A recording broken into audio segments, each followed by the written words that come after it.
Cześć, tu Marek, Stefan Paweł IX, Tadeusz Karol Wanda.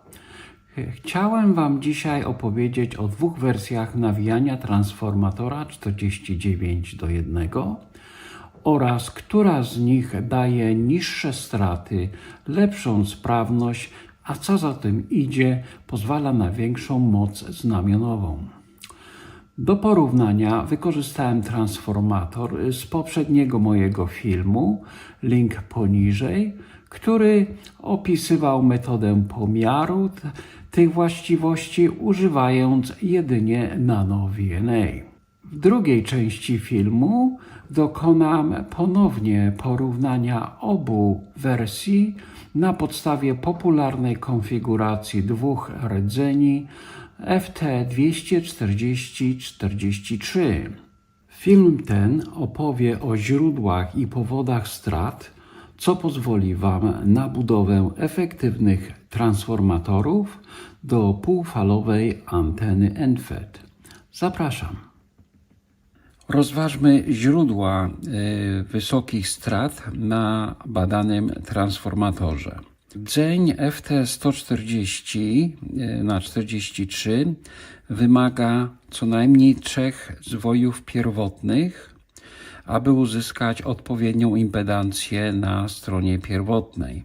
2 zwoje tego nie zapewniają. Drugim głównym powodem strat w tym transformatorze jest indukcja rozproszenia. Występuje ona na przykład na tym zwoju, gdyż strumień magnetyczny ucieka, nie sprzęga się z pozostałymi zwojami. Też tego typu zjawisko zachodzi przy niedokładnym nawinięciu transformatora, czyli jak widzimy tu są przerwy między rdzeniem a uzwojeniem, co powoduje, że strumień magnetyczny się może zamknąć, nie przechodząc przez rdzeń. To jest powodem również strat. To zjawisko występuje również pomiędzy uzwojeniem pierwotnym i wtórnym, pomimo tego, że są one razem skręcone. Te wszystkie elementy wpływają na indukcyjność rozproszenia, a wobec tego zwiększenie strat. Kolejnym elementem są długie połączenia na stronie pierwotnej. Jest to również bardzo niekorzystne. Również poprowadzenie przewodu antenowego już gdy zostanie podłączona antena, stwarzało niekorzystne sprzężenia między indukcyjnością wytwarzaną w tym przewodzie, a całym tu transformatorem. Byłoby lepiej, gdyby ten przewód na przykład był krótszy i podłączony tu albo tu. Biorąc te aspekty pod uwagę, przewinąłem transformator metodą autotransformatora, używając na pierwotnej stronie 3 zwoje i 21 zwoi w ogóle. Krótko mówiąc, nawinięte jest 21 zwoi i dolutowany jest odczep na trzecim zwoju. Jak widzimy, połączenia pierwotne są bardzo krótkie, zarówno do kondensatora, jak i do samego transformatora. Zmierzmy wobec tego ten transformator i zobaczmy, jaki otrzymamy rezultat. Straty obniżyły się o około pół decybela. Krzywa SWR nieznacznie uległa poprawie. Przeanalizujemy teraz dalej w szczegółach, jak te zmiany wpłynęły na pracę transformatora i jego sprawność. Jeśli chodzi o straty, to nowa wersja transformatora daje poprawę o ponad pół decybela na 2 głównych pasmach na 40-20 metrach.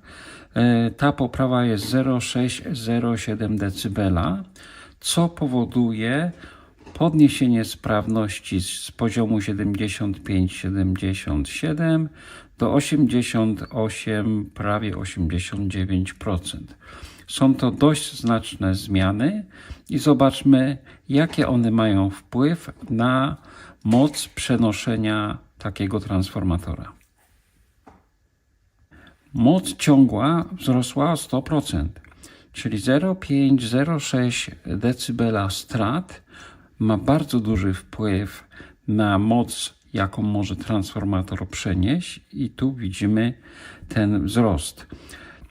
Oczywiście większa sprawność powoduje również to, że słyszymy lepiej sygnały do nas przychodzące. Ta różnica szczególnie się pojawi przy bardzo słabych sygnałach. Zobaczmy teraz, jaki wpływ na sprawność i moc znamionową ma metoda autotransformatora w bardzo popularnej konfiguracji dwóch rdzeni FT240-43 i uzwojenia 14.2. W klasycznej wersji z crossoverem krzywa SWR, czyli ta żółta linia na wykresie, przebiega nisko aż do pasma 15 metrów. Powyżej zaczyna szybko rosnąć. Straty w tej wersji są na poziomie około 0,5-0,6 dB aż do pasma 15 metrów. Jednak na wyższych częstotliwościach zaczynają szybko wzrastać, by osiągnąć poziom 1,3 dB na paśmie 10 metrów. Po przewinięciu metodą autotransformatora od razu widać wyraźną zmianę przebiegu krzywej SWR. Chociaż na paśmie 15 metrów SWR wynosi 1,53:1, to dalej SWR zaczyna ponownie się obniżać i rozszerza się zakres pracy transformatora. Co ciekawe, SWR pozostaje poniżej 2:1 nawet przy 40 MHz. Spójrzmy teraz na straty przewiniętego transformatora.